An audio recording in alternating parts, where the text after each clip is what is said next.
Hello, hello, hello, everybody, and welcome to another episode of the Crust, Flopcast. I am your host, as always, the Chaos of Dragons, everyone's lovable, favourable fuckwit.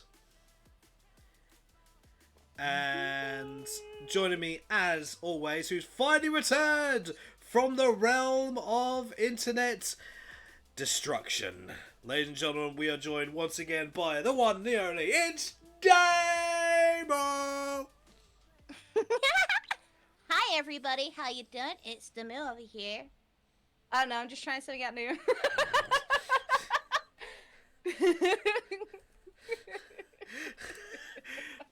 I was expecting Damo, not... I was expecting Damo, not anime yandere. Shut up and dance with me. I can't dance. You thought you were gonna get normal. Yeah, you're on, in the wrong spot for this one, my guy. I'm just saying. Damo, I never expect normal. Not from you. I didn't say you, did I? No, I was talking about the chat. There we go. Bop. Since you guys can't see me, this is okay. Chaos, I need to show you something real quick. What I mean by my bop. Oh no. Okay. This originally had a ghost on it, but I lost a straw. So now it's my bop. See? It's got the tip.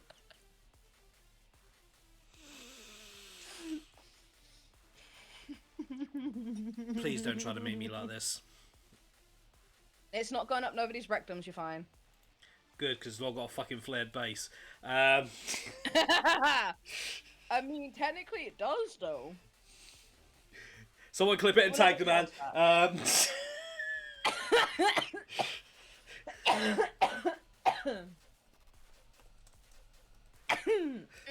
Yes. But yes, hello everybody. I am It's the Moo. And where can people find you? You can find me over at twitch.tv/It's the Moo, over on TikTok, It's the Moo TV, and then It's the Moo over on Blue Scheme. And I may or may not be coming back to Twitter. I don't know yet. We'll but see. You can find me over there on Party with Knives, which will probably be rebranded into a separate account, just so that all matches. Yeah. Anyway, and I've been tagging you in that for ages. I know, right? Like, oh my goodness. It's funny. I imagine people that actually see the tags is like, wait, who? Clicks on it. Oh, that thing.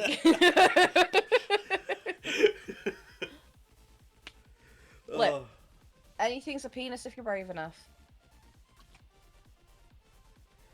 Not when it's got a fucking sharp edge.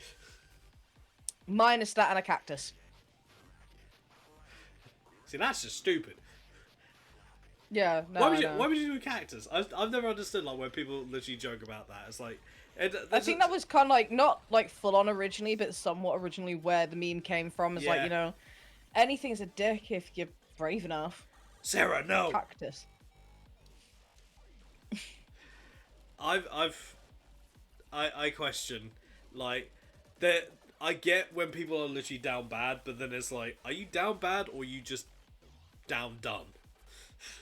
Don't know. Let's not question humanity's thirst. We'll be here all fucking night. You don't know. And this is the wrong platform for that. Yeah, that is true. There's a platform that covers that shit way better than we ever would. Oh, definitely. It's called YouTube. Oh my god. Enough to say that I miss you. But Sorry, yes. Veronica's just come on. Jesus. But yeah. You doing okay? Yeah, no, I'm doing fine. How are you? Yeah, welcome back after your internet's hiatus from, doing its fucking job. I gotta step away from my mic for this because it's may peak. You ready? Go for it.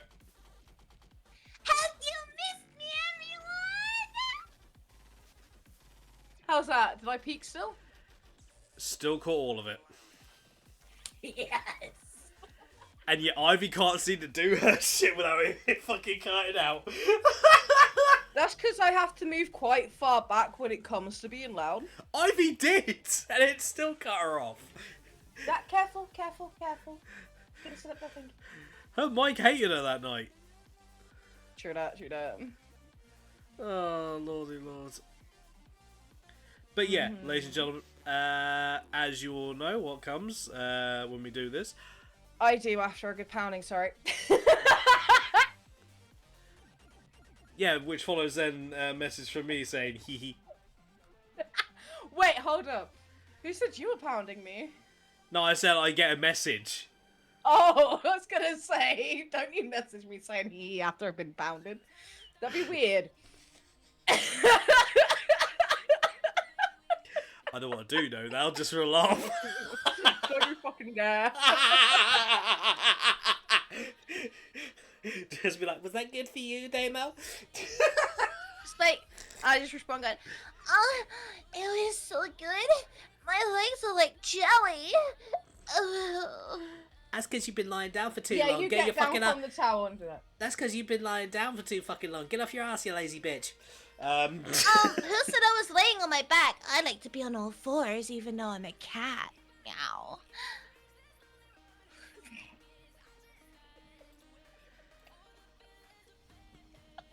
Hit the wheel, Jesus!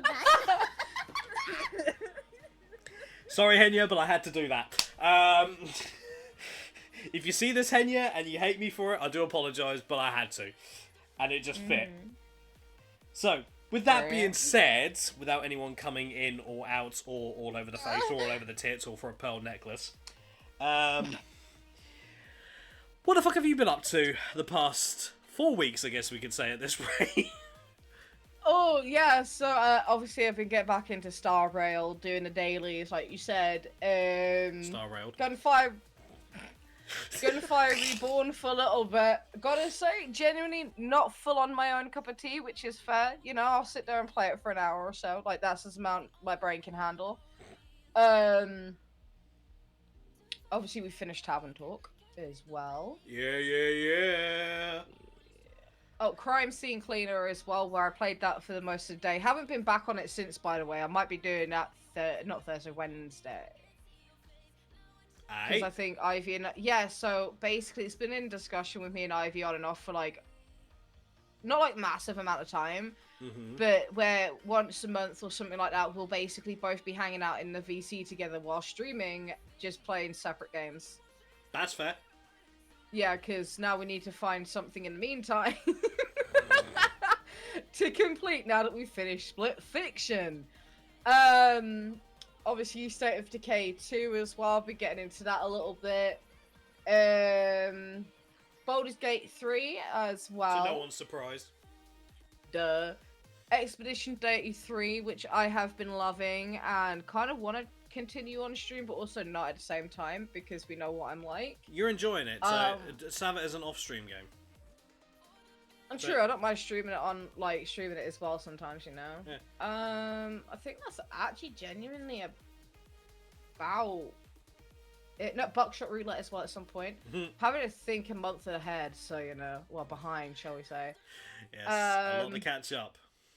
Yeah, For the King 2 at one point as well. Naturally. Yeah, I think that's actually about it. Yeah, you've been a very busy bee. A very busy kitty. Busy boy. But yeah, no, that's literally about it, to be honest. What about you? What have you been doing? Well, For the past couple weeks. yes, because I updated people last time. Well, I've been doing actually quite a bit of Switch games.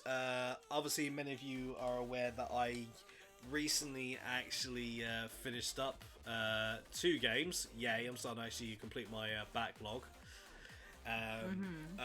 Managed to actually beat Pokken Tournament DX. Actually also managed to beat Miitopia as well. Which I'm surprised I beat that as quickly as I did, to be honest. I've also been obviously dabbling in more Xenoblade Chronicles X, because getting myself even more powerful mechs and then even more powerful weapons to put on those mechs is yay. Yes. Well, I maybe need to work on actually the character elements, so then if I can't run with the mechs, I at least can actually do some decent damage. Although I can heal everyone pretty easily. So, been doing a new game, which some of you may have seen after Pokémon the other day, Koro Mod. Loving that, and I plan on doing that this week on stream.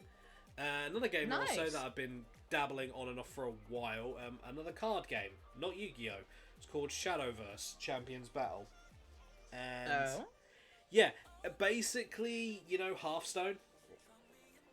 Kinda, yeah. It's kind of like that. Okay.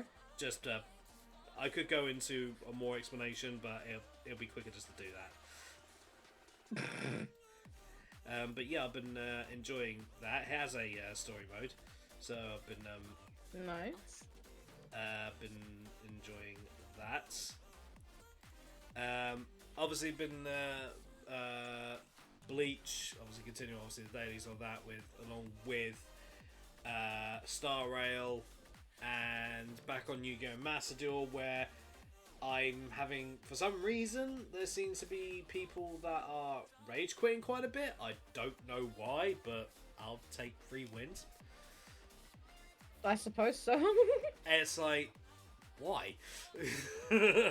Right? Like, bruh. Jumped back on Nikkei after a while, because I took a break. Nice, And nice. I got the new event character almost immediately. Jesus. I don't know what it is with my luck in gacha games, but fucking hell. I know, right? Ugh. I dare not touch Genshin. Not again. But yeah, I've been doing quite a bit of varied stuff. Obviously, been jumping back on Dead by Daylight more on stream, and been having some fun with that. When I'm, you know, not having, not getting tunneled by a ghost face, or having random people hop in and do a Kiwi laugh. Yes. Breathe. Teehee.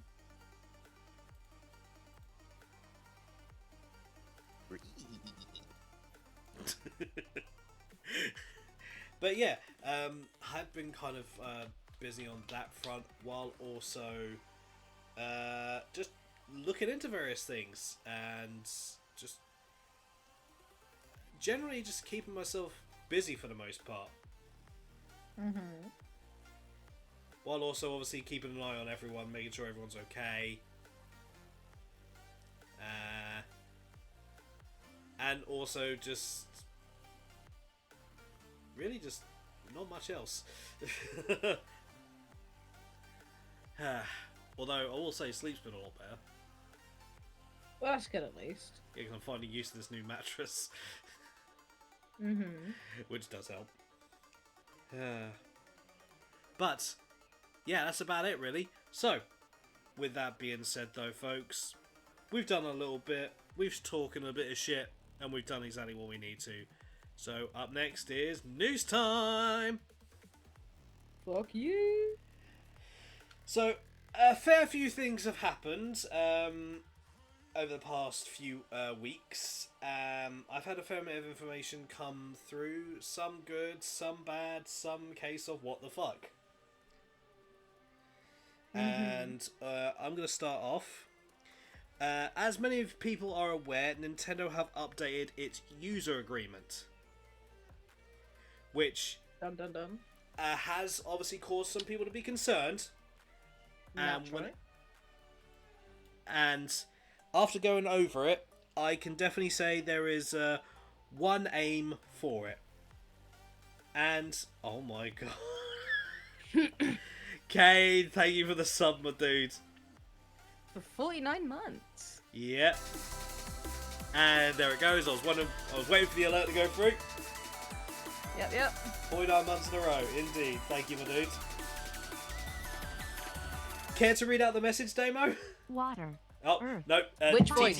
TTS is Air. doing it. Long ago, Damn the it! 4 nations lived together in harmony. Then everything changed when the Fire Nation attacked. Only the Avatar Chaos Master of all 4 pizza toppings saved the world with his wagons.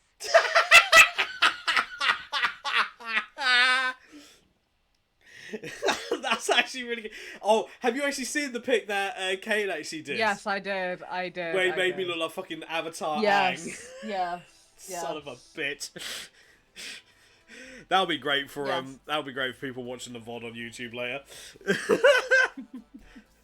What do you mean? Sorry, what have you got to apologise for? Because the It's not your TT fault, TTS says. Yeah, I have the TTS for a reason. For that. Duh. I still love the fact that you went full on Avatar for that.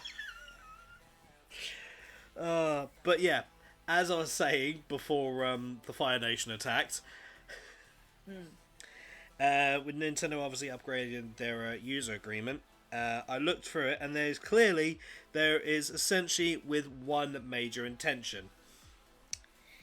Emulations. Now, as many people are aware, Nintendo's not exactly been on the best of terms with emulators. Oh And by that I mean, if you're caught emulating their shit, guarantee you might end up with a courtroom with a shitload of with a massive fucking fine on your hands. no! You could try, but I'm broke! Anyway. Won't stop them. Yeah, I know it won't. But, so, this is coming from Nintendo Life. So, Nintendo has recently updated its account user agreement to provide a more severe warning to those who, quote-unquote, bypass, modify, decrypt, defeat, or tamper with their games. In short, if you happen to hack your Switch or run emulators, you may find it winds up getting bricked entirely. This comes via Stefan Totillo's latest game file news there, confirming that the wording in the user agreement from Nintendo has been expanded upon significantly, effectively giving more information as to what constitutes an offending action along with the potential consequences. So, what was originally said in April 2021, so I've got obviously quotes here from either. So this is from April. So this is the user agreement in April 2021. You are not allowed to lease, rent, sub-license, publish, copy, modify, adapt, translate, reverse engineer, decompile, or disassemble all or any portion of the Nintendo account services without Nintendo's written consent or unless otherwise expressly permitted by applicable law. And now, here's the updated version. Without limitation, you agree that you may not A. Publish, copy, modify, reverse engineer, lease, rent, decompile, disassemble, distribute, offer for sale, or create derivative works of any portion of the Nintendo account services. B. Bypass, modify, decrypt, defeat, tamper with, or otherwise circumvent any of the functions or protections of the Nintendo account services, including through the use of any hardware or software that would cause the Nintendo account services to operate other than in accordance with its documentation and intended use. C. Obtain, install, or use any unauthorized copies of the Nintendo account services. Or D. Exploit the Nintendo account services in any manner other than use them in accordance with the applicable documentation and intended use in each case, without Nintendo's written consent or express authorization, or unless otherwise expressly permitted by applicable law. You acknowledge that if you fail to comply with the foregoing restrictions, Nintendo may render the Nintendo account services and or the applicable Nintendo device permanently unusable in whole or in part. So essentially, what they're basically saying is if you are caught tampering with anything in regards of it, you basically could find your account completely gone, and possibly them reserving the right to essentially make it so your hardware can no longer be used. I bet, but what about those that don't have a Switch console? That can only, like, you know, That I believe emulate. applies only obviously to stuff that uses the Nintendo account services, i.e. the Switch and Switch going for and Switch 2. Okay. Regardless, it certainly seems as though recent legal incidents have encouraged Nintendo to revisit its user agreement and beef it up accordingly. Its latest case resulted in a total of $17,500 in damages from a pirate streamer found to be promoting emulators online while playing Switch games ahead of launch. Well, to be fair, if they're playing games ahead of launch, that's kind of fair. Yeah. Because that's technically... that is their right to do that by stopping people doing that. So Yeah. that part I haven't got a problem with. In a broader sense, Nintendo has clearly given its whole legal infrastructure a bit of a sweep ahead of the launch of the Switch 2. It recently confirmed that it may monitor and collect data from game chat sessions on its upcoming hardware via its updated privacy policy. Wording on the UK version clarified that only the most recent 3-minute segments of the chat would be recorded and stored locally on the Switch for up to 24 hours. The user then has the option to send relevant data to Nintendo if issues arise.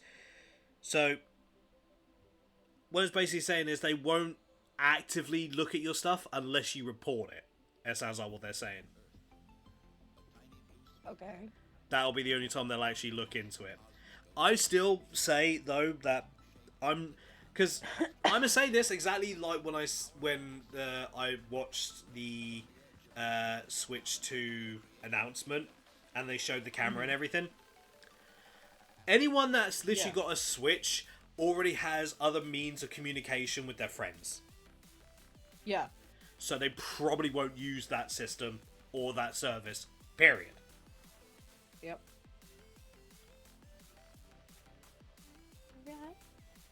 And as I said, like, they're basically them attacking the emulators. That's nothing new. They've been doing that for years. Oh, yeah. So, I get obviously a lot of people are pissed by essentially the outright attack. But I would say this, why are you guys surprised? Mm-hmm. It's no surprise that this is actually a thing. It was bound to happen. Like, any game that emulates, obviously there's always that risk. Without the express permission. That's just been one thing that has always been the case. That's always the risk of when you do stuff like that. Mm-hmm. Unfortunately, though, for a lot of people, they want to be able to play some of the old games because they're better than most of the fucking modern ones. And they have no way to actually do it because they don't have access either A, to the hardware for the old systems because they're so fucking expensive, or they just can't get a hold of the games, like, physically. Because back in the old day, folks, even on PC, you had to actually get a physical copy of the game in order to install it.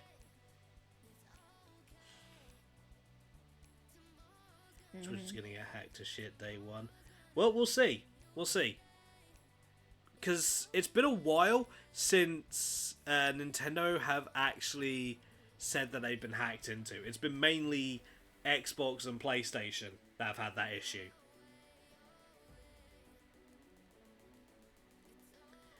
Because one thing Nintendo's actually tried to do, as many of you who have been paying attention, especially with Beth's issues in regards to getting the Switch 2, they've gone out their way to actually make it so scalpers can't ruin it for everyone.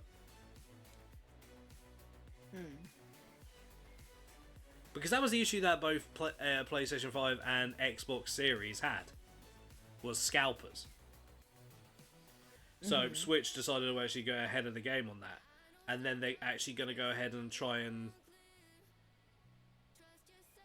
go the extra mile, obviously, with this new user agreement. Which, to be fair, whenever a new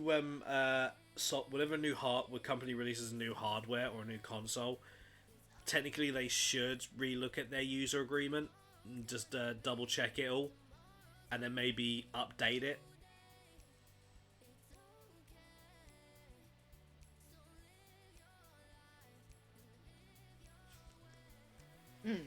So, yeah. Well, we'll just, like, with the Switch obviously coming out soon, literally next month, we'll just have to wait and see what's actually going to happen. So, is it going to be a case of when it actually gets fully released for the general public? Is it going to be a case of scalpers are going to basically run all to the way to the store and basically grab 5 and then sell them all for triple the price? Or is the recent actions that Nintendo's taken in regards of it actually going to change that? Because I don't mind if scalpers get screwed over. Same, to be honest. Because I was literally seeing people actually... I was seeing reports of scalpers already putting estimated payments of over $5,000 to get a Switch 2. And it's like, yeah, no, fuck the hell off. Oh, tell me about it. Like, I say this as in, like, okay, yeah, it's not Nintendo, but when the PS5 was near enough, like, you know, you weren't able to really get a hold of it and scalpers ran rampant, right? My mate's now ex-partner thought, obviously, when they were together, like, oh, you know, I'll surprise him, sort of thing. And Scalper was like, oh, well, if you want your money back, you know, you can always... And it's like, dude, ew. User agreements. You know what I mean? Yeah. User agreements should be that as long as you don't... As long as you... What you do doesn't negatively affect other individuals or legal access content ahead of when you're supposed to play the game, then what... It's because Nintendo is very, very sensitive when it comes to their IPs. Like, look what happened with Gmod. They had to take all Nintendo-related stuff, all Nintendo characters, off of Gary's mod. They literally had to take it all off. So they are very sensitive, and in some cases, I can kind of understand the sensitivity because it's like it's their IPs, ergo they have the right to police it. The reason why a lot of other companies, game companies, don't do it as harshly is because for a lot of other companies now, they worry that they might not be able to sell. One thing with Nintendo, and this may be a bit of a hot take to say, but when it comes to Nintendo and their products, you can guarantee it's gonna sell. Yeah. Regardless, it's always gonna sell. Because I hate to say it, when it comes to the quality of their games, obviously with the recent Pokemon being somewhat of the somewhat taken out of the equation there, a lot of their... this goes back to what I literally said about a year ago when we were talking about the legal bullshit between Xbox and PlayStation during the whole acquisition. When Xbox come out with news, everyone's always like, ugh. When PlayStation come out with news, it's always, ugh. When Nintendo come out with news, it's always, ooh, ooh, ooh. Yeah. What do we got, like, everyone's actually always looking forward to it.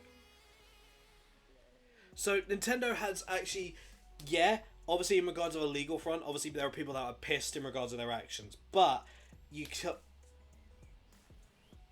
they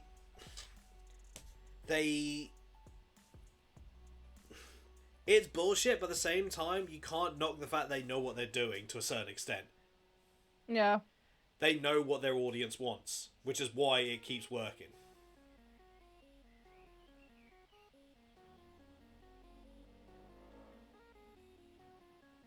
Yorktown, we're not even going to talk about the people wanting to breed Pokemon. We're not even going to touch that. Yeah, no, I'm good. Like, we're not even going to touch that part of the internet. I don't need to be re-traumatized, thank you.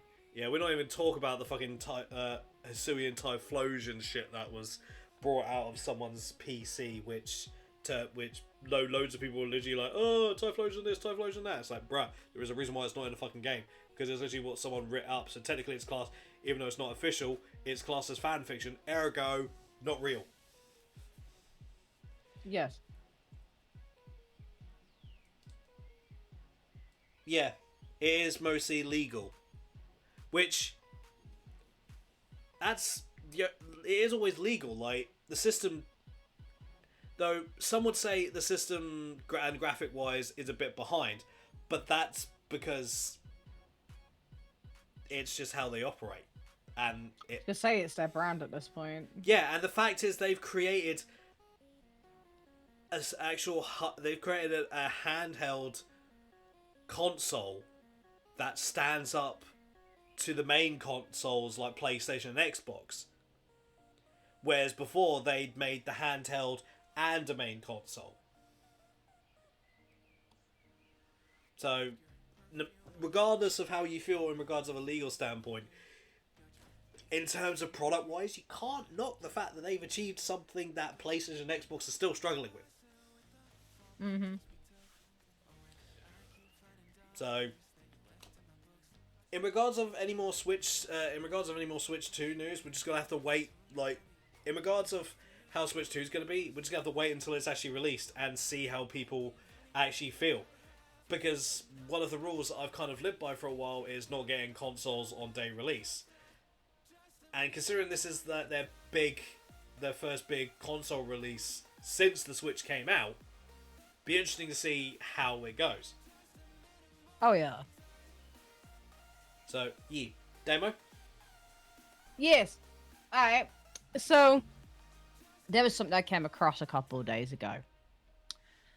It's Baldur's Gate 3 related. Baldur's Gate 3. Oh, this is also on PC Gamer, by the way, is where I found this. It literally came out 2 days ago. Yep. But anyway, Baldur's Gate 3 has a secret like Diablo's cow level. I never saw, after 460 hours, a magical sheep companion named Harvard Willoughby. You summon by killing a comedian and ringing 2 bells. A sheep partner.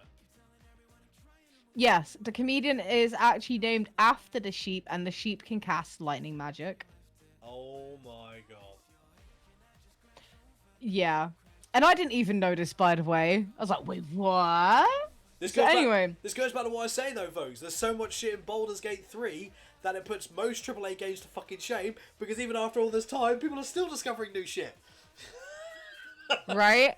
That's why it should be. That's why it should be Game of the fucking Year, and should be literally named Game of the fucking Decade. Mm-hmm. So in YouTuber SlimX's accounting of Baldur's Gate 3 behind the scenes secrets, he hit me with one that sent my jaw through the floor. You can summon a magical sheep who can cast end game spells by killing a minor NPC and ringing both of Act 3's bell tower bells. You may have encountered Harvard Willoughby in normal play. This monocle-wearing, mustachioed comedian will challenge you to a duel of wits at the Elf Song Tavern's open mic night. Kill him, and your initiation to the Dark Brotherhood will be complete. Moustache.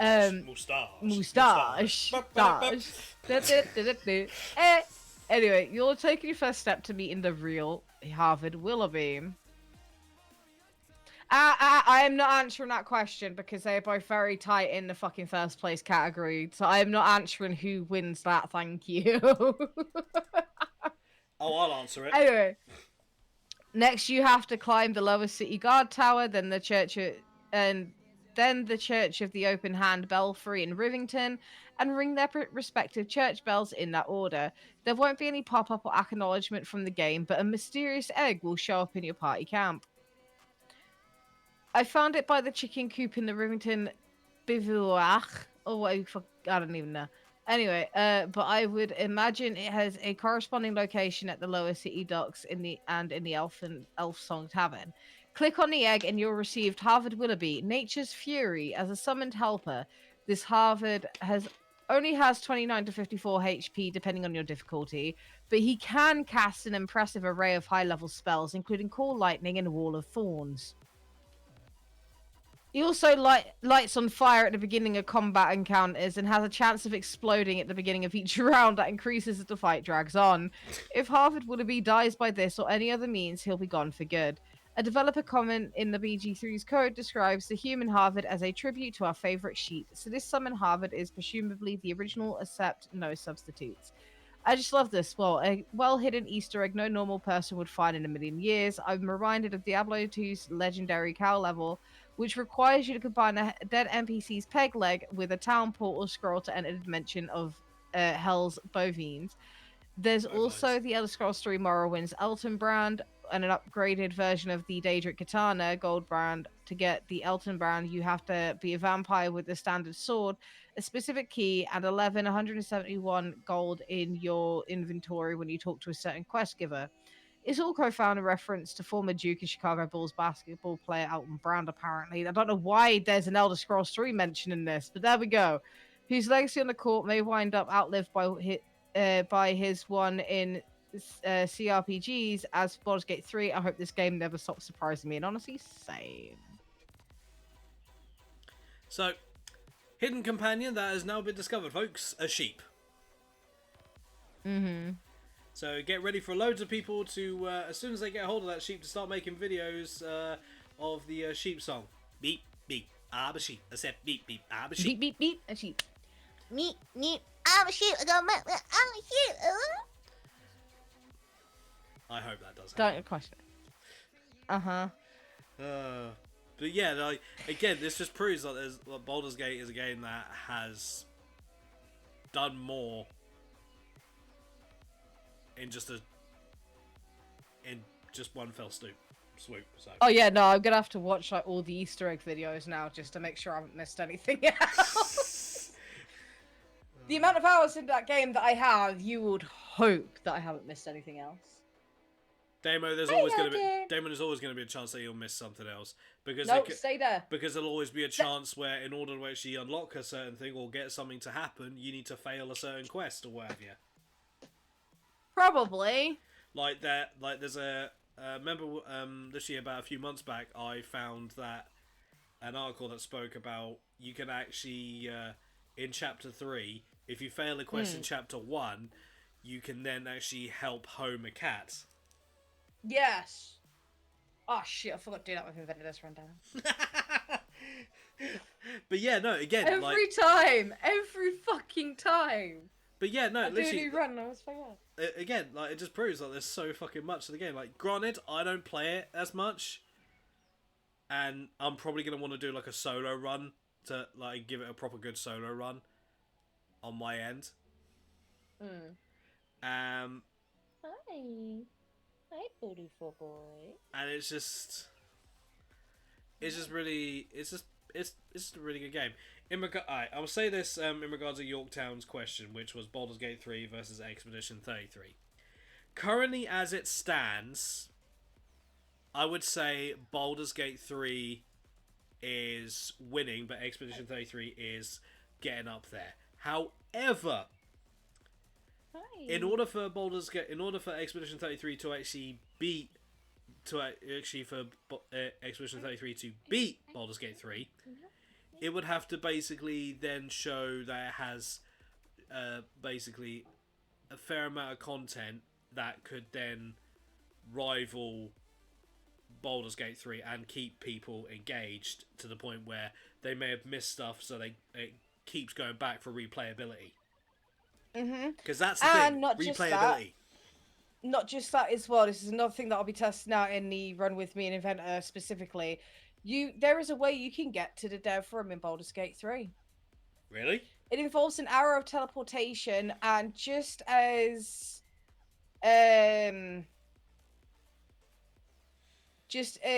Orin is leaving, you shoot her with an arrow of teleportation, and basically just as she's like, you know, poof, you end up in the dev room.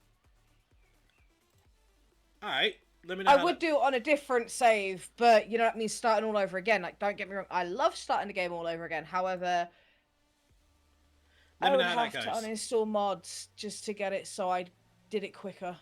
Yeah, let me know how that goes. Thanks. I will do. That button away from the button. Thank you. There was a Bionicle fan game set to demo later this year, but Lego sent a cease and desist. That's an ouch. Yeah, that is a bit shit, to be honest. Yeah. We haven't heard anything really from Bionicle in a while.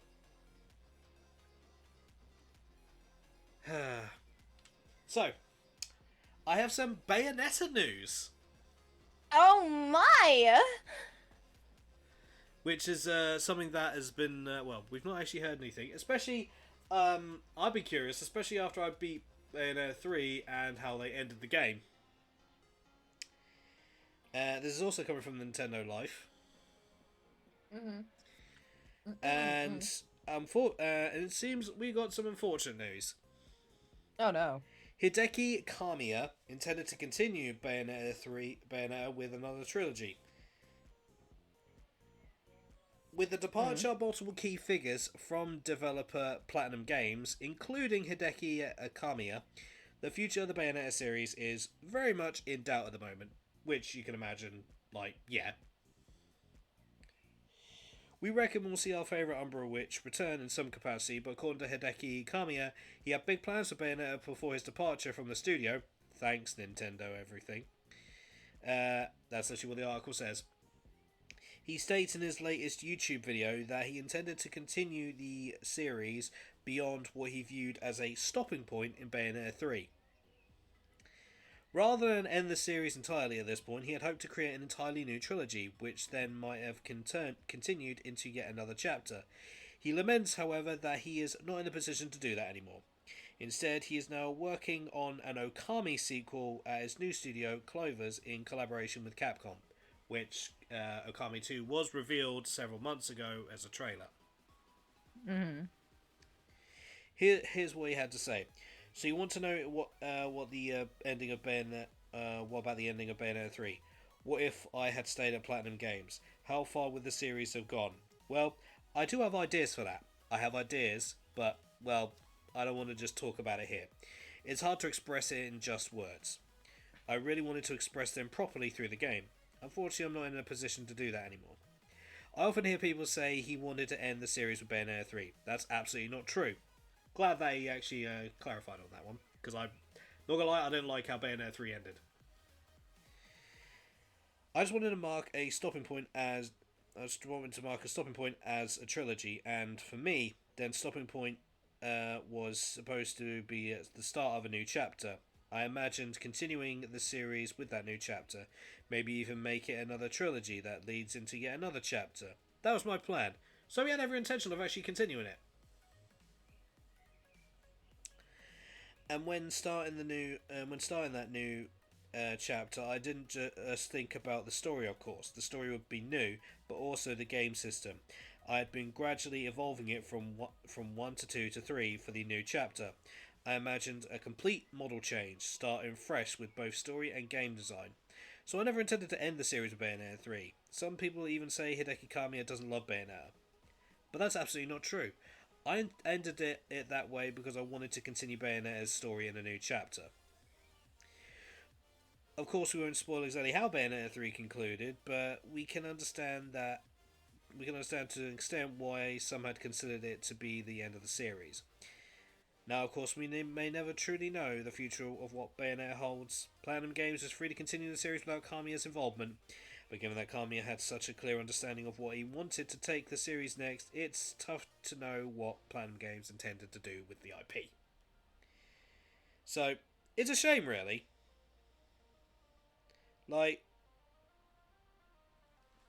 It's a shame that he's no longer there, but it's a good thing that he's actually doing other things. I would have liked to actually see what had happened with the Bayonetta series, but there's not really much you can say about it, really. It's just unfortunate, you know. But yeah, if you've not actually seen the ending of Bayonetta 3 and you own Bayonetta 3, go play it. you'll be quite surprised. I hope that if they do, Platinum Games do continue it, that they don't fuck around. One would actually hope that they would reach out to maybe get some counsel on what they would actually like to do. So. Well, it's like I just said to Madam Yorktown, like, you know, because they put, you know, if like a law should be passed if a company does not do something significant with an IP, it goes open source after 5 years. And I had to make the point, right? The fact is, EA refused to sell the IP back to the creator who made American McGee's Alice. But they're not doing anything with the IP either. They're letting it collect dust. So as much as I can probably sit here and say for both of us, Chaos, as much as we'd love a law for like that to be passed, at least that way, if somebody was to then acquire that IP and make something of it, that'd be better. That'd be great. Because at least it'll be getting some love and attention no matter what the IP is, right? Yeah. But it is very doubtful, no matter if it's 5 or 8 years. Like, again, it gets outsourced. This is about as most legal as far as my knowledge goes in regards to legal. The laws have been very outdated for quite some time. Yeah. And the laws, for the most part, only really tackle movies and music. Games are still very on the fringes, so to speak. And as weird as it is for me to say this, Nintendo's recent spell of legal stuff, I'm hoping that would actually maybe spur some people in the legal departments to maybe look at the laws and go, right, we may need to change this. Because the entertainment industry has changed dramatically over the past 30 years.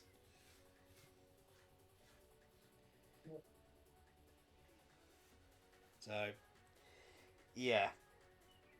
It's... In regards of IPs, it depends like on the agreement between the original creator of the IP and the company. Because some people, they can take the, like, they'll only use the company to actually get it created, and then they can go wherever they want with the IP. But a lot of the time, that's not the case. Like, look at Hideo Kojima and the Metal Gear series. Look at the whole Konami situation. Like, I just currently as it stands, IPs are very vulnerable.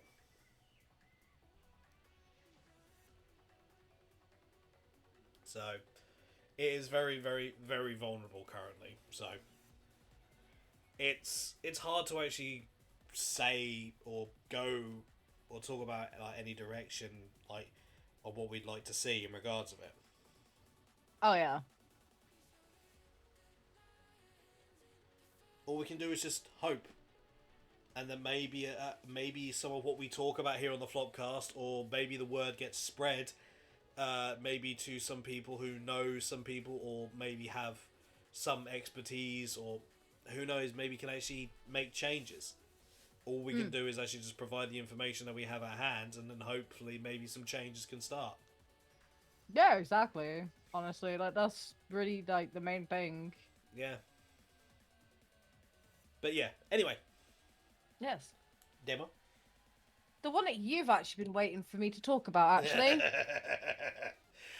Yes. This on GameRant.com was published May 10th. Baldur's Gate 3 player finally finds Astarion after 47 hours. How the fuck did it take him that long to find Astarion? No idea. We're gonna find out anyway. And no, I did not hear about that kind of shooter game. And honestly, I don't care much for shooters these days. And yes, I did also hear about the collab in terms of FNAF. But I'll say this though, I literally downloaded a video that I saw on TikTok, went straight to my internet wife and went, "Is this true? Are we getting Matthew Lillard?" Because Shucks, I love that man so much. But the thing is like You must protect that man. I'll say this in regards to FNAF Dead by Daylight. I'm sorry, they've literally been saying about that for fucking ages. Yeah, but it's the fact, like, the one thing that's making me go, is Matthew Lillard, because at the end of the day, I don't think they would have done a FNAF collaboration had it not been for the movies. And I'm going to say it, because that's my opinion. True. But again, there have been people that have been saying, like, trying to spread rumours of a FNAF DVD collab for ages. Yeah, but then the same has been also about the same when it comes from Jason from Friday the 13th. Yeah. Like, at the end of the day, like, people are going to make stuff up like that all the time, and it's just a matter of when or if it's going to happen. Yeah. And I think genuinely we have been quite fucking lucky in terms of being able to get Matthew Lillard himself as Springtrap. If I remember correctly, he is Springtrap he will be at least in the game. But that's not the point. My main point being is, like, I love the fact that it's going to be cool. Lillard went from doing Raggy Roo to stuffing kids into robot. Actually, I just want to stop you right there. Because Scream came out first. Before Scooby-Dooby-Doo. So I do see where you're coming from, though, I'm just saying. But, like, he actually played my fave bae. Anyway. Well, one of my two fave baes in Scream. Anyway, getting back to the article, because, you know, Madam Yorktown's now managing to distract me. How dare you? No, I'm just kidding. Anyway, a Baldur's Gate 3 player... Thank you for actually having conversation with us. I know, right? A Baldur's Gate 3 player has stumbled across one of the game's main party members a bit later than intended, only finding Astarion after more than 40 hours of playtime. The hugely successful RPG from Larian Studios offers a diverse and deep cast for players to interact with, offering a chance for many players to join the party. While some characters like Halsin and Minthara can be easily missed by players, the game's origin characters are meant to be the foundation for the player's adventures across Faerun. However, one player found themselves bypassing a core character. Within the opening hours of Baldur's Gate 3, players are introduced to several core party members in the crash site surrounding Nautilide. Players can easily find characters like Shadowheart, Gale, and Azel in the areas surrounding crash site, with each representing core classes like Cleric and Wizard. Many more characters can be found throughout the progression of Act 1, including Will at the Emerald Grove and Karlach on the Risen Road. One player is now sharing their humorous Baldur's Gate 3 story, accidentally missing one of the game's most beloved characters. If you haven't seen it, you should. Anyway, a recent post by Reddit user Danny_Wildfire shared the unusual story of missing a core character in the official Baldur's Gate 3 subreddit. The user shares that they had reached the end of Act 1 without adding Astarion to the party, finding him while exploring the map before moving on to the next chapter of the game. The post reveals the player had already hit level 6 when they finally met Astarion, playing Baldur's Gate 3 for 47 hours before accidentally stumbling on him while roaming the world as an owlbear. I've got a question. Yes. Do you think anyone's actually done a playthrough where they bypass all the core characters? Probably. I mean, it is doable. I was wondering if anyone's actually done that yet, because it's like... So I also clicked on a little link as well. It's like, oh, contains spoiler. Yeah, no, literally, they even said so it's my first time playing. Of course, I've seen clips, and yep, I've been exploring the whole game so far without him. I knew he was a character even, and thought it'd be cool to meet him. I started to assume I'd find him in or after Moonrise Towers. The game gave me the whole, are you sure you don't want to wrap up any loose ends? So I've been finishing up the map and exploring. My party is level 6. I was wandering about as an owlbear and found him. Whoops. Jesus. Yeah, some of the replies as well, like the replies to the post, saw many players sharing similar stories of accidentally missing crucial Baldur's Gate 3 party members. Several players shared that they had missed Gale in their playthroughs, nervous about touching the magic sigil that the Waterdeep wizard had found himself trapped in following the crash. One user also shared their story of accidentally missing Lae'zel in Baldur's Gate 3's early game, taking a different route from the trapped Githyanki on their way to the Emerald Grove. I will say, just from my own experience, it is actually quite easy to miss her. Oh, yeah, definitely 100%. She actually is quite off the beaten path. Oh, yeah. because I missed her when I initially played. So it is very easy to do. Oh, 100% no. You know what I mean? I'm just wondering, like, how much of a different game would it be if you literally went through the entire thing without any of the core characters? How different would that be? I couldn't even tell you. Like, to be fair, here's one though. I didn't eat it from. I can't pronounce the name. We'll call them Chair because, yeah, Chairrod. That's what we'll name him. Probably butchered it, but you know, get their response was from 10 days ago. Oh, no. Thank you. I didn't even notice Will in the grove after the goblin fight was over. Was too busy talking to all the animals as a druid. Don. I'd heard so many great things about Karlach that I looked up on how to recruit her. Went and found her, dealt with those paladins a tier, and went for a rest. And suddenly Will is storming into my camp, all riled up and ready to kill her. On my next playthrough, I realised Will was right freaking there in the grove, and his whole mission to track down Karlach gives a convenient marker to find her with. Do you remember our first playthrough together? How don't even. Will died in the goblin fight. Yeah, that happened on my actual very first playthrough too, though. To be honest, I didn't know he was a cool character at that point. I thought he was just a flashy bastard, flashy NPC, just to be there to help out, and whether he survived or not was irrelevant. That's what I thought. I'm like, oh, look at this flashy fuck. I like that. Somebody put 9 days ago, when I played Tactician mode for the first time, Will's intro was undercut by a goblin killing him in one hit. I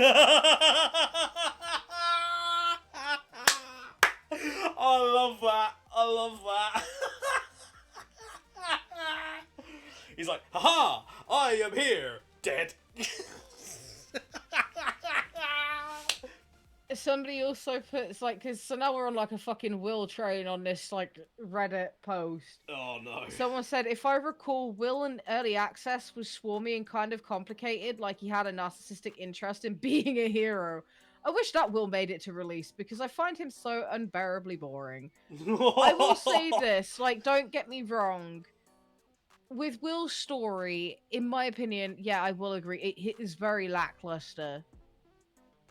You know, but at the same time, I don't think I can imagine a Will being very narcissistically interested in being a hero. Oh, God.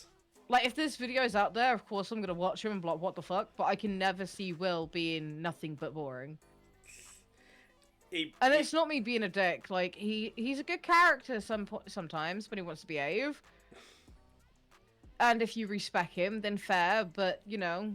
It's not the point. He really doesn't, like, tickle a lot of people's pickle, does he? No. And it's like, it's kind of a shame, really, because, like, he starts off, like, intro-wise, like, really good, yeah. And then, depending on your choices, I'm not going to say, obviously, for spoiler reasons. The game's been out over a year. Yeah, look how much fucking shit there's still in the game that people haven't discovered. Yeah, but that's not main game now. Technically it is, depending on your choices. What happens to him. Technically. But yeah, no, like... There are a few characters in the game that really, like, just didn't intrigue me that much, and Will was one of them. But the fact that you're going after Karlach, I'm like, alright, if you touch her, I'm gonna kill you. Mm-hmm. If anyone's getting them hot lips, it's me. Oh my. Like, don't get me wrong, I think his character is sweet. Okay? But as I said, for me, in my opinion, his story is so lackluster. And the thing is about his story, the only bit that doesn't make it lackluster is in Act 3. So this is technically your spoiler warning. 5, 4, I guess. 3, 2, 1. You have been warned. Yes. Where in Act 3, if you save Will's father, you go back to camp and you talk to his dad, You get told about a dragon, and you also find out about the Mind Flayer. Okay? And the lore behind the Mind Flayer that is protecting you, quote unquote. Yeah. You know, sort of situation. And that's where his story begins to get interesting. Okay, a lot of the main parts about the character and their lore are like, oh my god, Act 3. But in actual factuality, for the majority of it in terms of playthrough, yes, they are correct. However, you learn a lot about their lore by listening to them talk when you stand there and do nothing. Because they talk to each other. Yeah. You know? But it's the fact, like, that is kind of the main bit that I like about Will's story, is literally about the dragon bit. Obviously, you don't have to save his father, find the dragon. It just makes it a lot easier to know where to go. Yeah. Luckily, I too also missed this in my first ever 3 playthroughs. Yeah. So, However... anyway... Mm-hmm. I know you could easily talk about Baldur's Gate till literally. Oh wait, hang on. So this is back to Astarion. I missed him entirely in my first playthrough. Finally found him in Act 3 at Kazador's place as a zombie. I can't do that to my vampire twink. But now I'm kind of intrigued. Damn it. Chaos, play it so I can see what happens. Yeah, stream it so I can see what happens, please. Thank you. You have to wait. I've got Final Fantasy 7 a bit yet. I know. And I'm pretty far in that one, so shouldn't take too much longer. Anyway, shall we move to the next article? Yeah. So, speaking of obviously IPs and that, so Kingdom Hearts, beloved series for many years, has had variations of games over the years. Well, a development team announcement was made on the 14th. Development team announcement. We have made the decision to cancel the development of Kingdom Hearts Missing Link. We wish to convey our heartfelt apologies to everyone who has been looking forward to the start of the service. Although we worked hard on developing and adjusting the game in hope it would be enjoyed by lots of players, we determined that it would be difficult for us to offer a service that players would find satisfactory over a long period of time, leading us to the decision to cancel development. AKA, someone at the top brass decided it probably wouldn't make them enough money, so they probably cancelled it. Fucking suits. We would like to take this opportunity to express our thanks to everyone who gave us their support and assistance with the multiple closed beta tests. We are truly sorry to make this announcement. The Kingdom Hearts series will continue. We are currently hard at work on Kingdom Hearts 4 and hope you'll continue to support the series as you keep an eye out for further updates. To which they then followed with screenshots of Kingdom Hearts 4, which has been the first bit of information about the game in ages. Is it sad that this is actually happening? Yeah, because it was going to be the first live service Kingdom Hearts game since the mobile one years ago. To which they then put all the players' names who actually beat the final part of the game before they closed its service in Kingdom Hearts 3 in the final fight.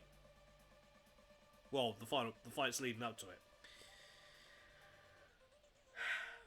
It's.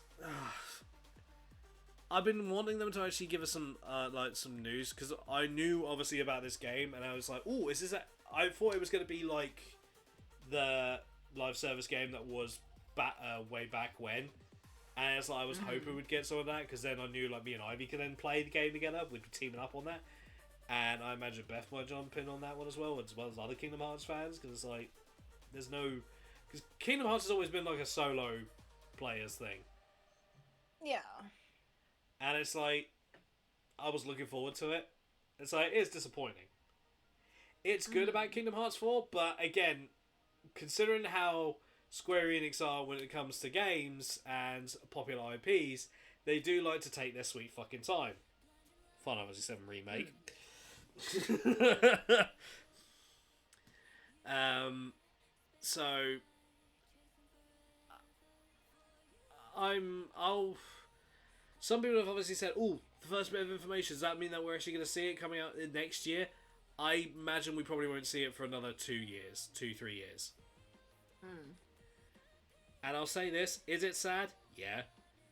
But are they actually taking their time with it? Oh yeah. I'd rather they took their time with it and it was actually a really, really good game rather than rush it and be a shit game.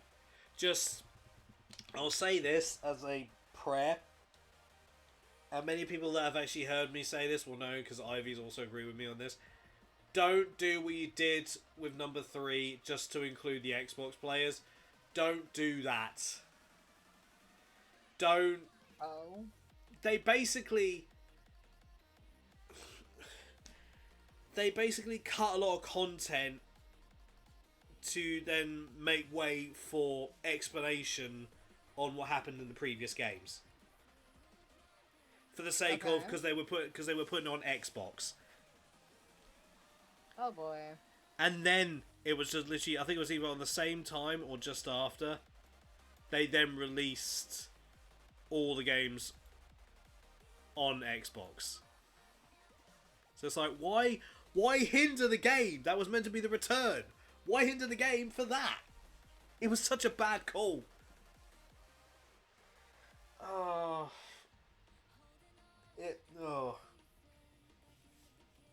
I still haven't got the DLC for Kingdom Hearts 3 and I refuse, to be honest. Just because like I was not happy how they went about things. And it's like, I'm hoping that they actually rectify, and I hope they don't do what they did with 3 and basically have you spend way too much fucking time in the Pirates of the Caribbean world. Like, so many worlds could have been so much better. The Toy Story world could have been so much better. And the way they ended it made it seem like that they could be more, obviously, to come from that world. Yet nothing else ever came of it. Big Hero 6. Could have easily done more of that, but that one was very short. Oh, don't even. I love Big Hero 6. Yeah, they nobbled that so hard. They did that so dirty. Honestly, we should have gone so so much more. It was so underhyped, though, but very underrated, and I very much loved that movie. Yeah. Well, it's suffice to say, Kingdom Hearts 3 did it dirty. Let's leave it at that. Of course it did. If you want more details, ask Ivy. Well, remember, I've got Kingdom Hearts 3. Alright. But yeah. Alright. I think we've actually been talking a lot. I think we need to crack on because we've been going an hour now. Yes. Alright. So my next article. Also on GamesRadar.com. It came out on the 9th of this month. Expedition 33 boss clarifies no DLC is planned. Instead, they're focusing on improving the base game.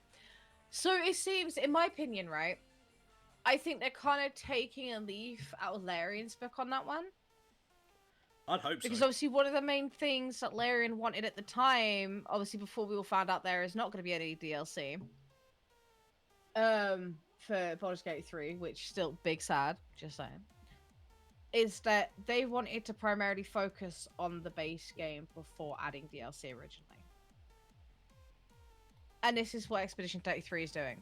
And you know, I'm actually okay with that. Because base game needs love too. Yeah. I think that's EA, what take a fucking hint. Fix your shit. That's what I'm sorry, but that's what I think a lot of games forget. It's like right, we got the base game out. Let's focus on the DLC. No, the base game is what the whole the it's meant to be about the base game, not the DLC. I know, right? So the article reads as is the leads behind JRPG of the moment, Claire Obscure, Expedition 33, have clarified that the team isn't working on DLC at the moment, but rather making improvements to the current game. Last month, an image of an Instagram exchange between lead writer Jennifer Svesberg Yen and a fan circulated online, sparking hopes among many that DLC could be on the cards. Nothing concrete that I can say at this moment. We're honestly still just trying to process everything that's happening, she said. It's been a lot to take in. We've always said there is a strong desire from the players that we would love to do something more, and based on the response so far, I'd say chances are good. While that's far from confirmation of DLC plans being set in stone, chances being good led some to think that more content was a question of when rather than if. However, Clariskiller Exposition 33 director Guillaume Broche and lead programmer Tom Guillemin have now slightly tempered expectations. Talking to the Washington Post, Broche says the studio's focus is on improving the game. One such improvement, if we can call it that, I'm distraught, fixes the RPG's most broken boss melting spell. If you've been using Miles Stendhal, gang, it's time to pack it up and move on to the next game breaking setup. Thankfully, the devs still want you to be able to break the game, so there's bound to be something. Yeah. Like, also, I want to say this. Everyone's like, oh, when's DLC gonna come? When's DLC gonna come? Here's the thing. Do you guys want to pay for content, or do you actually want content? Yeah. Baldur's Gate have put a lot of content in for free. Yeah. That Baldur's Legit. Gate, Larian Studio did one thing that many other studios would have charged for. Yeah. But you're not wrong. Take the free content. Definitely take the free content, honestly. Like, it's as simple as that. Take the free content, let them fix the game. Yeah. Like, with whatever needs to be fixed, let them do what they need to do, and then worry about DLC later. Or hell, like somebody suggested in the comments in the article as well, hell, fuck a DLC, bring out another one. Yeah. New world, new characters with some, like, maybe coming back in, like, as a little, you know... That makes thing. perfect sense. Yeah, that does. Yeah. Because they're like, the story's finished, you don't need to worry about DLC. Yeah, fuck it. Yeah, exactly. Exactly. If the story's finished, don't worry about DLC. Fucking make a new game. Like, it's perfect. Yeah, exactly. Yeah, because then what happens if they go to make a new game? It means they'll take time. It means they'll actually make it. It means they'll actually make it work. It means that it'll actually have context. It means it'll actually be good. Whereas DLC can sometimes have no context, make no sense, and sometimes break entirely. No, pretty much. But yeah. And we know this how Sims. Yes. Just straight up. My wedding story pack. Let's not go into there because we'll be here for ages and we've already gone up longer than intended. The modders pulled through on that one once again, just saying. Modders always pull through for fucking Sims. Anyway. Yeah, that's true. I've listened to you long enough about it. I've listened to you talk about Sims long enough to know that. Yeah, it's not rude. rude. It's not rude. It shows the fact I've been paying attention. You know I'm taking the piss, right? Go to the bathroom, Mister. then. Actually, it's madam to you. Chad, did you just say that? Somebody get me the paddle. This brat needs taming.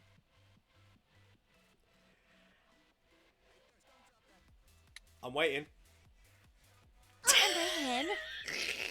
Yeah, because I'm like right next door to you, Chaos.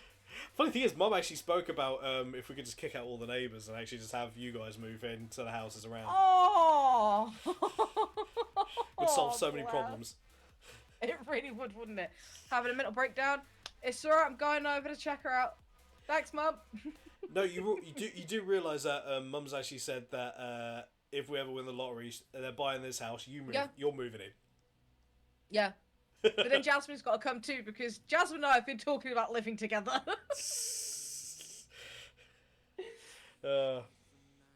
Anyway, next article. We need to continue because we've still got a few to go. So, this one was quite a funny one that I found, and I'm like, yo, what the fuck? So, clearly someone was taking the piss, or is having a laugh at this. This is again from Nintendo Life, and I looked into it, and it turns out to actually be true. Square Enix is teaming with Japanese TV network TBS on a new game IP. Now, some of you may not be aware of TBS, but let me just drop a name for you guys. Let me just drop some names for you guys. Takeshi's Castle. Oh, I saw that! Yep. That Square Enix are teaming with the people behind Takeshi's Castle. I used to love that as a kid. Right? For a new game IP. So an original game. That's gonna be I'm sorry, but if that's not got some form of Takeshi's Castle Easter eggs or references in it, you're robbing us. Right? Square Enix. Love I that just need to shit. come very close and eat my mic for a second, okay? I'm sorry, everybody, but Square Enix, this is for you, alright? If you're not Square Enix, Yeah. stick around anyway. Give us Takeshi's Castle, Easter eggs, and actual gameplay. Because that's what I wanted to participate in as a kid, and I was fat. The only form of exercise I would have happened to have actually wanted to do in life. So, Square Enix, baby, do your thing, baby. Okay? Don't disappoint us. Got high hopes on this one. Just saying. Yo, the Takeshi's Castle section in the game, can we have Craig Charles narrate it? I'll be all over that shit. He was great for that. He was fucking hilarious. Anyway. Don't look at me like that. You don't know what Takeshi's Castle is. I'll get up on YouTube for you tomorrow. On today's edition of Collaborations We Didn't Expect, Square Enix has announced that it is teaming up with the Japanese TV network TBS Television to develop a brand new game IP. TBS Television, not the one that our friends in the US will likely be familiar with, haha, is a Tokyo-based network responsible for shows like Takeshi's Castle, Ultraman, and Sasuke, which you might recognise as Ninja Warrior out in the West. Yes. The network established TBS Games back in 2023 with the hopes of delivering the most impressive gaming experiences, and has since published a handful of games based on its franchise, including the 2024 Switch release of I Am Adventure Boy Ultimate Escape Island in Japan. After being announced in the latest Square Enix financial report, the companies confirmed their partnership in a press release. In it, the two studios stated they have decided to combine the experience and strengths they have cultivated in their respective fields to collaborate on the development of a completely new original IP game for both domestic and international audiences. Translated via Google. Details are pretty thin on what form this collaboration will take, but any game announcement arriving in 2025 has us wondering if Switch 2 is on the cards. Square Enix has never been one to shy away from a Nintendo release, and TBS Games has a form with Switch launches too, albeit limited to Japan. Let's just hope the partnership is worth the wait. We'll be keeping an eye out for information over the coming months, and you know for a fact, if there's any game that of that collaboration, you can bet your ass we're going to be keeping our eye on it. Oh fucking yes, we will be. If they haven't got those types of references in the fucking game, again, I'm gonna be pissed. Honestly, like, they better fucking do it, because at the end of the day, like, I'm gonna take to the internet and complain. Yeah. Oh, you know, we're gonna have an entire episode of the Flopcast. That's what I can do. We're gonna have an entire episode of the Flopcast and then just post it to him on social media. But So, next one, Demo? next one. This is from gamingbible.com. Again, 9th of May. Fallout 5 can wait. A Fallout 2 remake is coming. Now, I will say this. I have not full-on looked into whether this is confirmed or not. I saw and went, ooh, that's interesting. Fucking hell. Let's talk about it, you know? Because even if it's rumor-based, or even if it's bullshit-based, or even genuinely legit, we still like to talk about the what-ifs and what could be. So, yeah, I don't typically always, you know, look if it's confirmed. Oh, no. Anyway, while we wait for Fallout 5 to grace us with its presence, fans of the post-apocalyptic series should keep tabs on this remake. Long before Bethesda Softworks acquired the rights to the Fallout series in 2004, it was already a popular RPG property on PC. That being said, when Fallout 3 was released in 2008, it marked a real turning point, and the series has continued to go from strength to strength ever since. From that moment on, we've seen sequels and spin offs, tabletop board games, and much more. Even had the fantastic 2024 live action Fallout adaptation from Amazon, which is now going into its second season. Can you reverse quieter, please, without knocking anything down? Thanks. Anyway, however, if you are after some classic Fallout goodness with a modern update, then look no further than this upcoming fan remake. There we go. Fan remake of 1998's Fallout 2, which was originally published by Interplay Productions and developed by Black Isle Studios. The Fallout 2 remake in question is called Fallout 4 Project Ario, and the name of the remake might suggest it's being developed using Fallout 4's creation engine. Fallout 4 Project Ario already has, there we go, a large team working to bring the remake to life with over 100 volunteers from developers to artists, voice actors, composers, and more. Does this mean we'll get some more Neil Newbon? Since he did, the Fallout London mod. We'll see. We'll see. Had a few voice lines in there. Now, developers of the Fallout 2 remake are looking to take the project to the next level by hiring talented level design volunteers to help bring its world to life. Project Ario does not have a release date at the time of writing, but be sure to follow developers on social media to be kept updated with its progress. Sorry. When the remake is ready, it will not only be available on Steam, but also on PC mod platforms such as Nexus Mods and Bethesda's Creation Club. Should also add that Fallout 5 still does not have a release date, but it might be safe to assume that it will be a next-gen title at this point. So there we go. Yeah. So, on to the next one, which is mine. A bit of sad news, really. Oh, no. Stellar Blades. Very good game. Oh, no. Very well done. Actually, really, really good game. A lot more fun. Didn't deserve the hatred of the how the character looked. Just because of people's fucking bias at this point. But it would seem, and I have looked into this and it does seem to be the case, that Stellar Blade has received the Helldivers effect. Mm-hmm. With Stellar Blade actually coming onto PC and obviously being on Steam, Stellar Blade has been blocked in 132 countries. Fucking hell. Why? Because it's a PlayStation game, and you know how PlayStation love to piss off everyone. Mm-hmm. I actually think they've done actually more impressive job of pissing off more countries than Xbox have at this point. And this is coming. This was originally found on the GameSpot, and I obviously confirmed it through various other means as well. Stellar Blade's long-awaited PC release is finally coming June 11th, but it's already causing a stir after being region-locked in 132 countries and adding Denuvo DRM.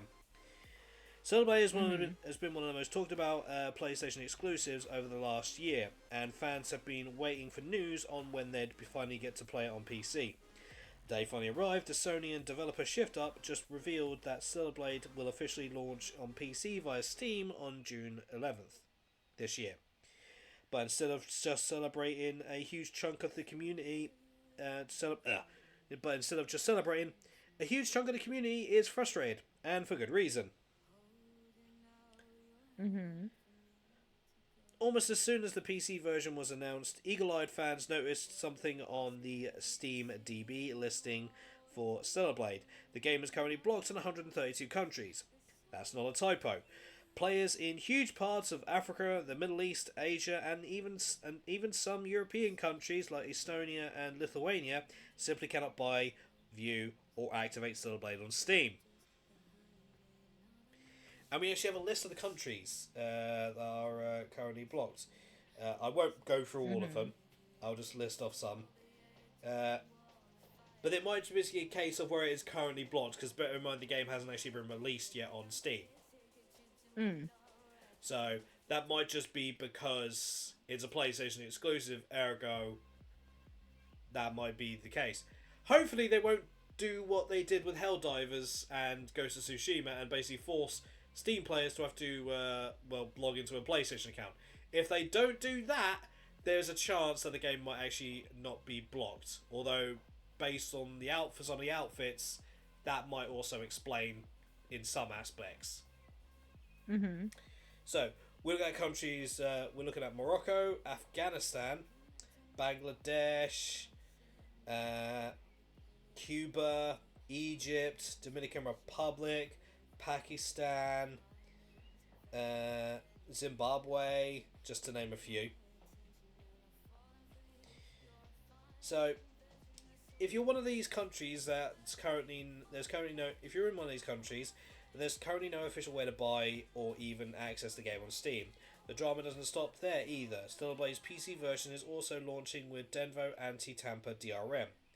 This third-party DRM is meant to prevent piracy, but it's widely disliked by PC gamers because of concerns about performance drops, hardware limits. The game enforces a 5 machines per day activation cap, and long-term game preservation. As for the reason behind the huge block, one theory is that it could be tied to a special Planet Diving Suit exclusive skin that players can unlock by linking their PSN and Steam accounts. This feature might have accidentally gone live for the standard version, which could have forced a global region lock as a quick fix. That makes sense. Kind of what I said literally previously. Add even more confusion, the official Stellar Blade Twitter account confirmed that a PSN account is not required for the PC version. Yes! They fucking learn! They're learning! But they're required for the PC version, replying directly to fans' questions. But the responses also show the devs seem unaware of the block, repeatedly asking users where they live and saying they'll look into the issue. So it's clear that... So it sounded like sounds like they're not aware of the block. It sounds like. Mm-hmm. And I'm hoping that is the case, that they're just unaware. And if so, they're probably going to get onto it and actually try and actually sort that out. It's a frustration situation for a game that a lot of people have been looking forward to. And this basically then says, what do you think about the region lock? And I don't need to go into my thoughts on that, because I went about all that with Helldivers. I think it's bullshit, but in some cases it's understandable. But because, yes, it's an exclusive, but it's now no longer an exclusive, and you're not forced to log in via PlayStation. It might be, the only reason I can think of is it gives you the option to do that. If you want to connect your account, that might be it. Also. Who knows? Could be. Yeah, you got any more demo? I actually have one more. Alright. Also on gamingbible.com. Also came out on the 8th. GTA 6 fans divided over PlayStation exclusivity. We're going to touch on this one, guys. Yay.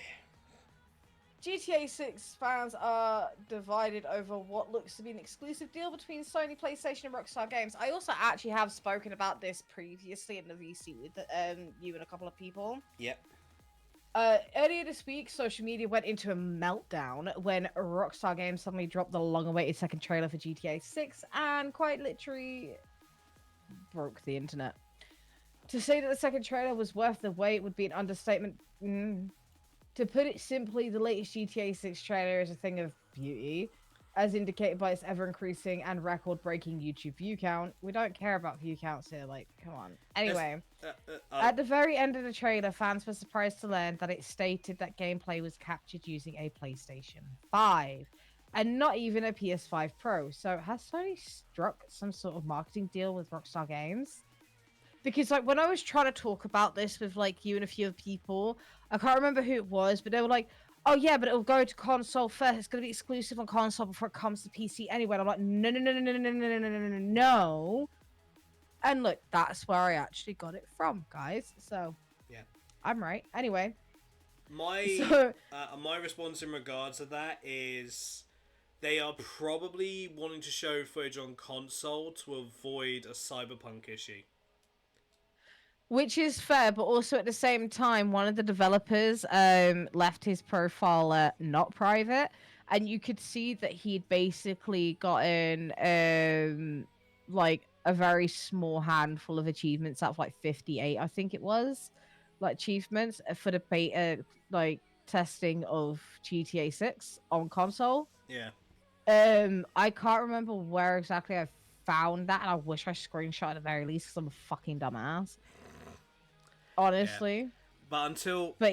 But until obviously more information comes out, which again, the game's not even coming out until next year, so there's still plenty. Yeah, surprisingly, they're not taking a decade. Just because it's coming out, it's coming out next year. Just because the footage was taken on PlayStation 5 doesn't mean anything. That might be literally they might have worked on the PlayStation version and then are basically then making sure it works there and then making sure it works on PC and all the other stuff.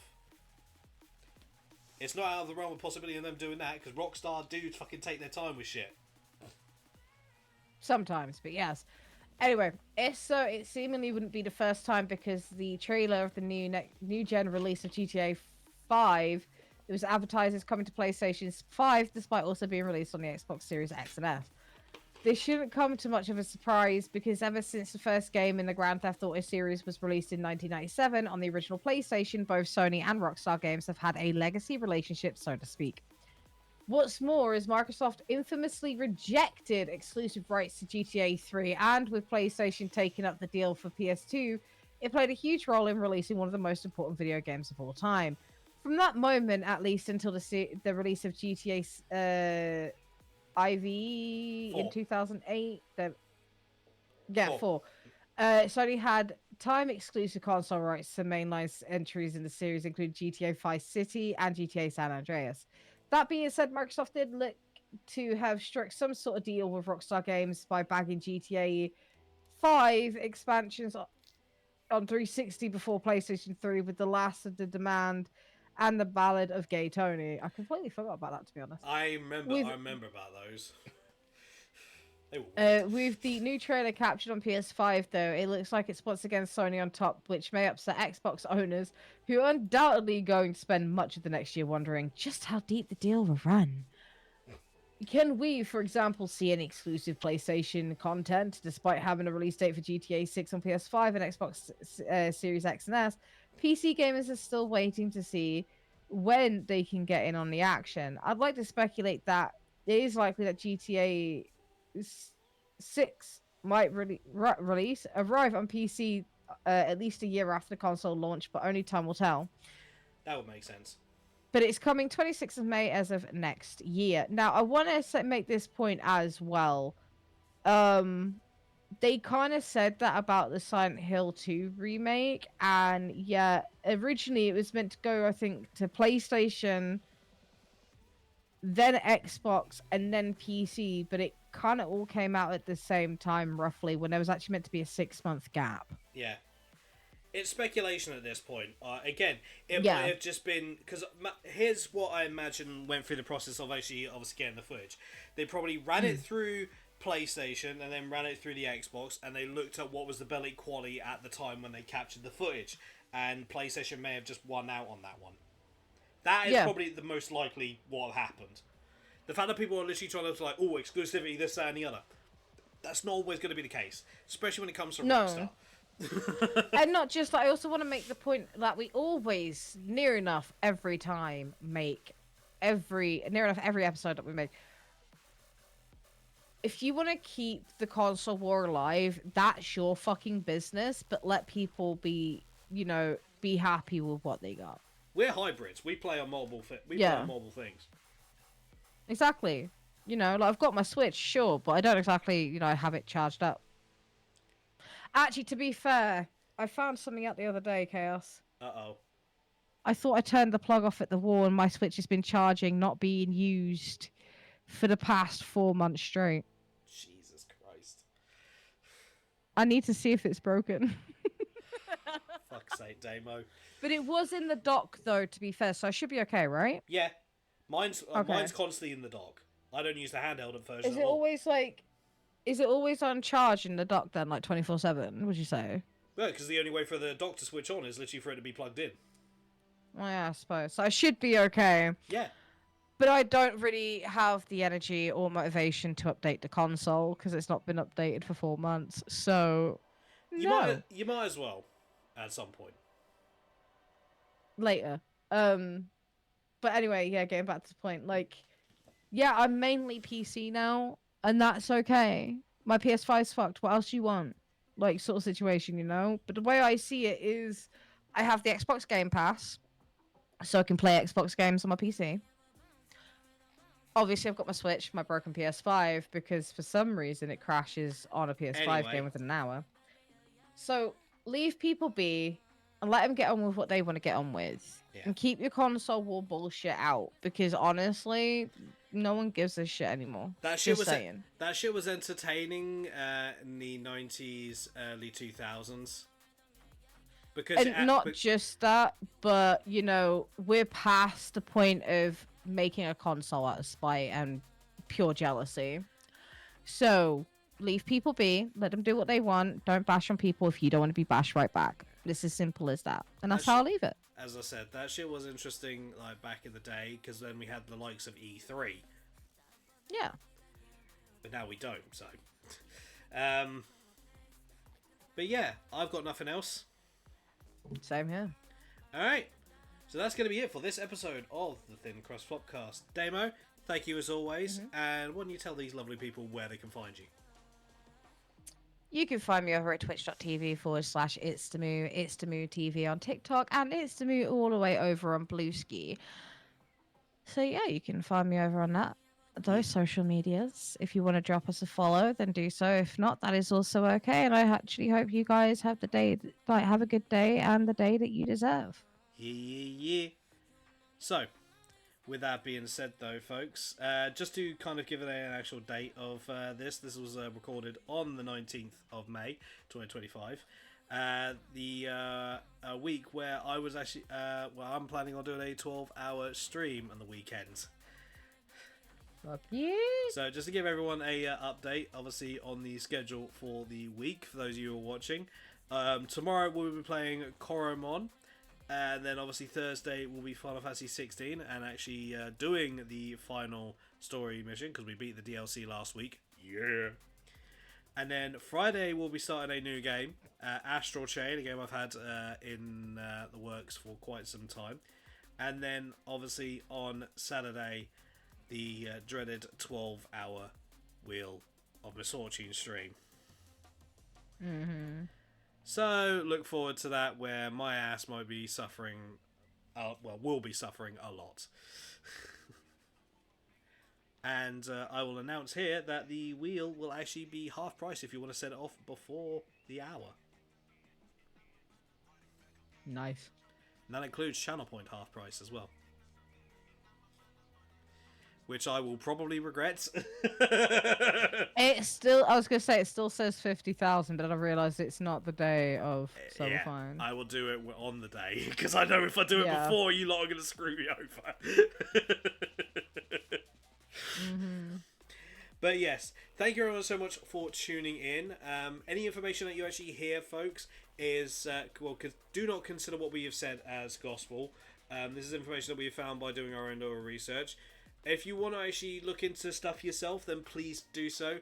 If we do have any information wrong on here, then do please let us know.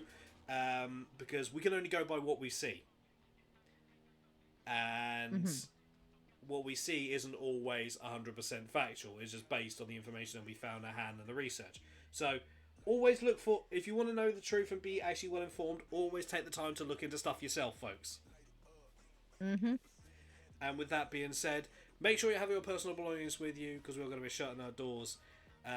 Anything that you do leave behind will be used by the Goblin Janitors to help deal with the Scandinavian invasion. And with that being said, raise your pizzas high and say it with me. Stay chaotic and live for the challenge. Live a challenge. Woo. Bye. Bye.